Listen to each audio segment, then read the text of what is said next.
Bonjour à tous. Merci d'être là. Moi, je voudrais déjà vous dire que c'est un grand honneur pour moi d'être ici aujourd'hui, de venir vous parler, parce qu'en général, dans ce genre de conférence, eh bien, vous écoutez des experts, des scientifiques, il y aura des prix Nobel. Moi, je suis là surtout en tant que maman. Alors, qu'est-ce que j'ai à vous dire si je ne suis que cela ? Eh bien, je vais vous raconter surtout la manière dont je communique avec mon fils Samy. Il faut déjà que je vous dise que je suis la maman de 2 enfants complètement différents, Marco et Samy. Samy, il est autiste, il est épileptique, il est polyhandicapé. Alors vous vous en doutez, il y a eu, et il y aura encore, beaucoup de douleurs, de larmes. Ça, c'est pour le côté difficile de l'histoire. Mais il y a aussi un apprentissage mutuel, des découvertes, une leçon pour que des personnes différentes arrivent à communiquer entre elles. Vous savez, quand on communique, il faut des mots. Moi, mon fils, il ne parle pas. Et je ne suis jamais sûre de ce qu'il va comprendre. Là, je suis en train de vous parler, j'utilise des codes, des références qu'on a tous en commun. Vous êtes en train d'écouter des sons, j'ai des expressions, j'ai une gestuelle, tout ça, ça nous sert de référence et c'est très pratique. Et c'est comme ça qu'on arrive à se comprendre, même parfois sans parler la même langue. Avec un enfant handicapé, autiste, ça ne marche pas. Ces codes-là, il n'a pas été capable de les apprendre et il ne les apprendra jamais. Alors dans ce cas-là, c'est à nous de nous mettre à son niveau de compréhension, son rythme. C'est à nous d'essayer de voir comment lui, il voit le monde. Je vais d'abord vous présenter Samy quand je lui parle. Vous voyez, il ne me regarde pas. En fait, c'est quelque chose qui lui est très difficile. Je ne sais pas pourquoi, mais il ne peut pas regarder les autres, ça lui demande un effort énorme. Mais si lui ne peut pas me regarder, moi, je peux le faire. Vous pouvez le regarder, on peut tous y arriver. Et ce regard-là, il est très important. Alors ça prend du temps, ça prend de l'énergie, mais grâce à ça, j'ai fini par établir une sorte de communication avec lui. Et même par téléphone, ça marche. Il ne parle pas, mais j'ai de vraies conversations avec lui. À la maison, mon mari, mon fils aîné ont l'habitude de se moquer de moi parce qu'ils m'entendent, je lui parle, et au bout d'un moment, je lui dis « C'est vrai, Samy, mais c'est chouette, ça avait l'air génial ta journée. » Alors qu'en fait, lui, il n'a fait que des « ba, ba, ba, ba ». Mais le rythme de ces babas, ses intonations, sa respiration même, m'ont indiqué beaucoup de choses. Et j'ai réussi à le comprendre. Et moi, c'est ça, aujourd'hui, que je voudrais vous transmettre à tous. C'est qu'en faisant attention à l'autre, en l'observant, on peut réussir à dialoguer avec n'importe qui, ou au moins trouver un terrain d'entente. Parce que même si on est tous différents, vous le savez, on est tous pareils, ou inversement d'ailleurs. Le meilleur exemple de tout ça, c'est la Formule 1 qui sert à la voiture de Monsieur Tout-le-Monde. Vous savez, mon fils, c'est un peu une Formule 1. Il est très difficile à conduire. J'ai parfois l'impression de me livrer à un crash test, ça peut faire mal, mais en tout cas, grâce à lui, j'ai l'impression que j'ai appris à mieux me conduire avec tout le monde. Regarder l'autre, c'est vraiment quelque chose de fondamental. On voit tous, on voit, mais on ne regarde pas. Dans un autisme très sévère, comme celui de Samy, je n'ai pas le choix. Il faut l'observer beaucoup. Il faut être en retrait.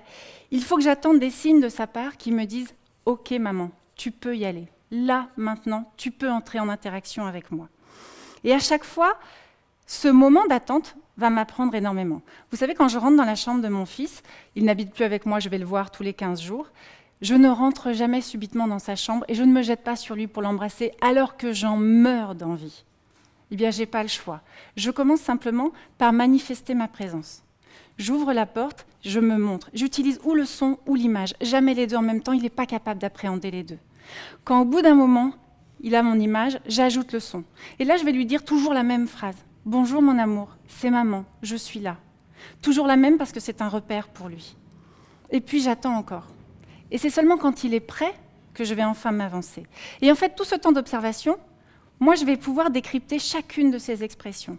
Un coup de poing sur la joue, ça veut dire que j'ai surgi dans son champ visuel bien trop vite. Je l'ai heurté, il a pris peur. Il ne peut pas, c'est trop tôt. Si au contraire, il a les yeux en l'air et il papillonne des yeux, je sais que là, il est en train lui-même d'observer. Sans me regarder, mais il observe. Il est en train d'attendre de voir ce qui va se passer après. Et quand tout d'un coup, il baisse le visage et que je vois les traits détendus, je sais que je peux y aller, il est prêt. Et ça, c'est une rencontre de l'autre à chaque fois exceptionnelle.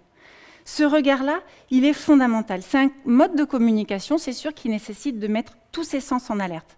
Je suis face à quelqu'un qui ne peut pas me dire verbalement dans quel état il est, ce qu'il ressent émotionnellement. Il faut donc que je décrypte. Et vivre avec la différence au quotidien, eh bien c'est ça. c'est interpréter en permanence. Alors c'est vrai, ça oblige à une certaine patience, ça oblige à accepter un autre rythme, à accepter la lenteur des choses. Et là, c'est un peu un mot tabou aujourd'hui.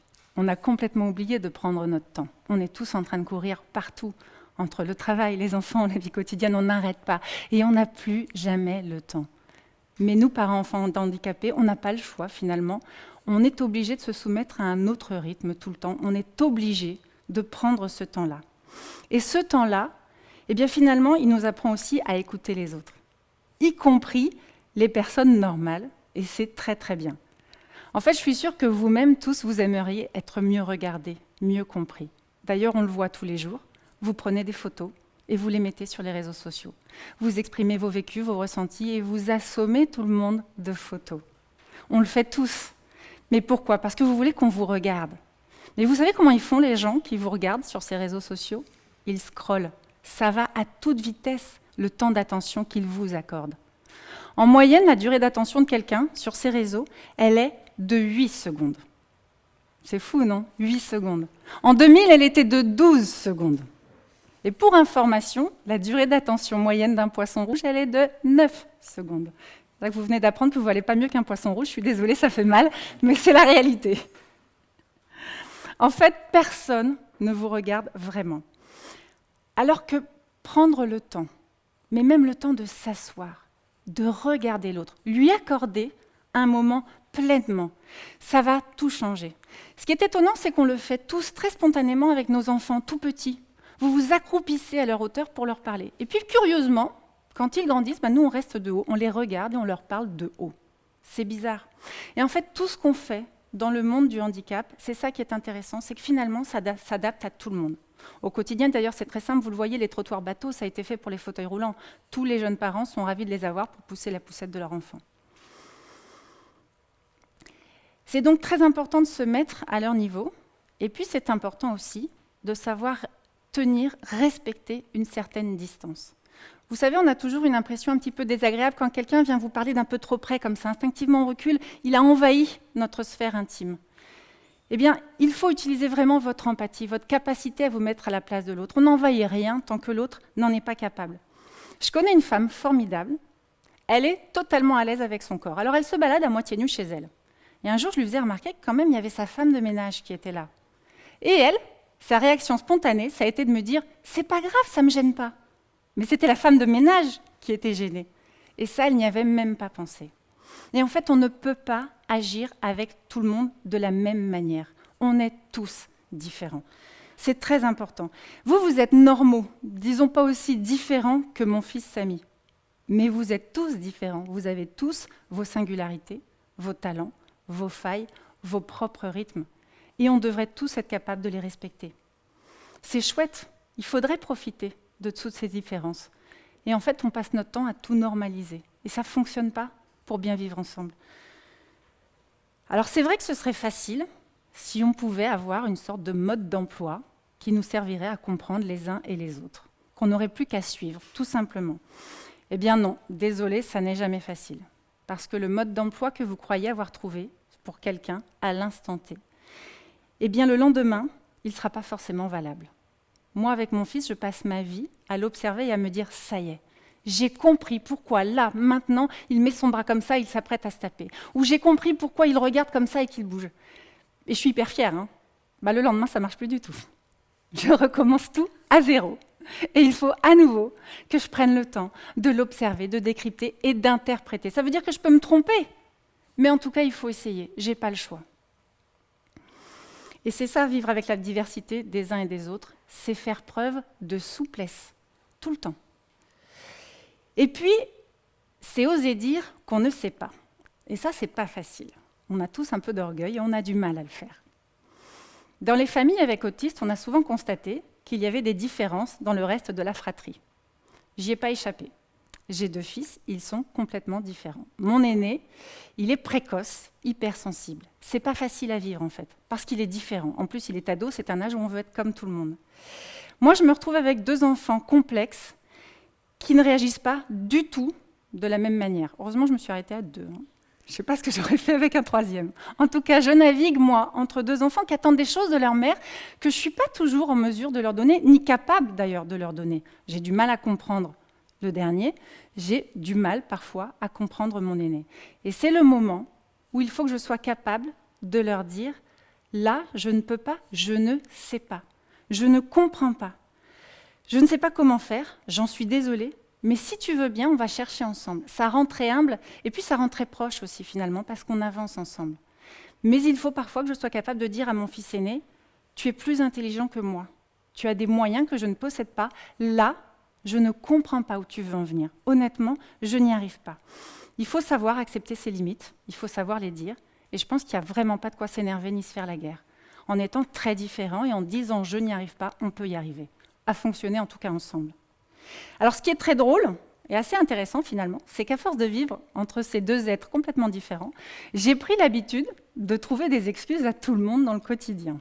On se moque parfois de moi, mais n'empêche, quand je vois au travail, dans la rue, enfin n'importe où les gens, c'est vrai que je suis toujours en train d'imaginer ce qu'ils peuvent être. Alors si je vois un monsieur bizarre, je peux tout à fait me dire, il est peut-être précoce, hypersensible, hyper stressé. Cette caissière qui fait la gueule, peut-être qu'en fait elle a mal au dos depuis ce matin. Ce serveur qui est particulièrement lent, il est peut-être handicapé. Ou pas, hein. Il y a aussi des emmerdeurs, on est d'accord. Mais je leur accorde le bénéfice du doute. Communiquer, prendre le temps de regarder l'autre, quelqu'un de différent, c'est difficile. Et ça demande aussi de l'énergie, il faut se l'avouer. Je ne l'ai pas toujours. Il m'est arrivé de m'énerver contre mon fils. Parfois, c'est trop dur. J'essaye de ne plus le faire. Il y a des moments où je suis trop fatiguée, il vaut mieux que je lui dise. Samy, là, je n'y arrive pas. Je suis épuisée, je ne peux plus, je m'en vais. Je te laisse avec ta colère, ta douleur, mais je ne peux pas faire autrement. Et je préfère m'éloigner que tout rater ou m'énerver. Et surtout, le lui dire. Osez dire quand vous ne savez pas, et osez dire tout court, en fait, il n'y a pas meilleur moyen pour communiquer. J'ai une amie, Vanessa, elle suspecte tout le monde de regarder son fils handicapé de travers, parce qu'en fait, elle est blessée. Mais elle ne dit rien. Moi, j'ai pris le parti inverse. J'affiche le problème tout de suite. Je dis tout de suite, quand je vois des gens qui sont un peu brusqués, un peu surpris, je dis « Vous savez, mon fils, c'est vrai, il n'est pas normal. C'est vrai, il a un comportement bizarre, mais c'est parce qu'il est autiste, handicapé, que je n'ai pas trouvé le mode d'emploi. Il a l'air mal éduqué, mais je ne l'éduque pas, je ne sais pas comment faire. Et c'est vrai, là, excusez-moi, mon fils s'est mis sur la poussette de votre fils, à vous, de votre bébé, alors qu'il y était encore. Ça lui arrive, hein, il le faisait beaucoup, il a encore 15 ans, il le fait encore. Mais je suis désolée, je ne sais pas comment prévenir ce type de comportement. Eh bien, le fait de le dire, le comportement et l'attitude des gens changent immédiatement. Les jeunes parents vont prendre leur bébé de la poussette et laisser mon fils s'installer, en souriant. Parfois, ils ne le font pas, mais en tout cas, on s'explique. Et tout ça finit beaucoup plus souvent en franche rigolade, vraiment, qu'en incompréhension totale. Parce que j'ai osé dire. C'est vraiment très important. Moi, je suis arrivée dans le handicap par la différence, par le biais de mon fils. Mais tout ça, je ne le voyais pas avant. La différence, on ne la regarde pas. On n'ose pas. Et c'est ça que je voudrais vous dire aujourd'hui. Voyez la différence, quelle qu'elle soit, regardez-la en face. Franchement, en plus, on est tous l'handicapé des autres. Il y a toujours une différence avec quelqu'un d'autre. Moi, personnellement, il y a quelque chose que je ne sais pas faire. Je ne sais pas conduire et parler en même temps. Pourtant, je suis une femme, hein, je devrais savoir faire plusieurs choses. Je vous assure que parfois, je voudrais aller à Roissy, je peux me retrouver direct sur la route Paris-Bordeaux. Tout ça parce que je suis en train de parler avec mon voisin. Et là, à ce moment-là, je suis contente que mon voisin ne s'énerve pas, ne surréagisse pas. Surréagir, c'est quelque chose qu'on est obligé d'apprendre à faire dans le handicap. Aujourd'hui, on surréagit pour tout. Moi, dans l'autisme, j'ai appris à ne pas le faire. Alors, je vous assure, hein, ça m'arrive. Je ne suis pas Wonder Woman. Donc, de temps en temps aussi, je pars en vrille. Mais j'essaye. Parce que parfois, j'en ai assez que mon fils ne se mette pas à mon niveau. Hein. J'aimerais bien que les rôles s'inversent. Évidemment, je sais que ça ne marchera pas. Mais j'ai appris que surréagir, c'était non seulement inefficace, mais c'est totalement contre-productif.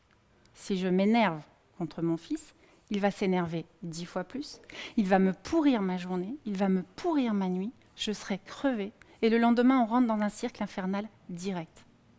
Donc il ne faut absolument pas surréagir. Ça, c'est dans ma situation. Maintenant, je vais vous emmener, vous, dans une autre situation dans laquelle vous surréagissez en permanence. Je vous ramène dans vos voitures à vous. lieu d'énervement maximum. Allez savoir pourquoi tout le monde crie, tout le monde s'énerve, tout le monde insulte tout le monde. Essayez, dans votre voiture, de faire preuve d'imagination. Mettez-vous 30 secondes à la place de ce monsieur-là qui vous a fait une embardée, vous a pris votre place, s'est mis devant vous, sans prévenir, vous avez frôlé peut-être, vous avez eu peur en tout cas. Mais peut-être que ce monsieur-là, on ne sait jamais, il est peut-être en train d'emmener sa femme pour accoucher et qu'il est en panique. Peut-être pas, mais là encore, on peut lui accorder le bénéfice du doute. Et on pourrait surtout remplacer ceci par cela. J'ai essayé de trouver le sourire sympathique le plus différent possible. En gros, il faut qu'on essaie de sortir de ce cercle vicieux. On ne me regarde pas, je ne regarde pas les autres, je ne tente pas de comprendre les autres. C'est pas ça, la vie en société.